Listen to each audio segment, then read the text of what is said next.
बाळाच्या योग्य शारीरिक आणि बौद्धिक वाढीसाठी त्याला दररोज काय खायला द्यायचा हा प्रश्न तुम्हालाही पडतो का? तर ह्याचंच सोल्युशन आज मी तुमच्यासोबत शेअर करणार आहे. तर आजच्या ह्या रेसिपीसाठी मी यूज करणार आहे बीटरूट. आज जी मी रेसिपी बनवणार आहे त्यासाठी बीटरूट मी कुकरमध्ये एक शिट्टी देऊन घेतलेला आहे. तर हे वरची जी साल आहे ती काढून घेणार आहे याची. तर बीटरूटमध्ये अँटीऑक्सिडंट्स भरपूर असतात, त्यामुळे हे स्किनसाठी सुद्धा खूप चांगलं असतं.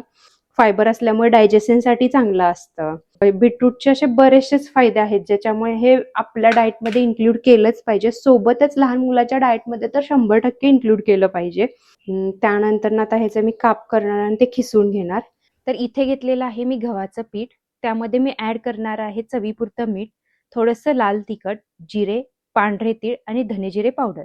हे सगळं गव्हाच्या पिठामध्ये ऍड करून त्यामध्ये जे आपण किसलेलं बीट आहे ते मी टाकलेलं आहे आणि हे चपातीसारखं मळून घेतलेलं आहे.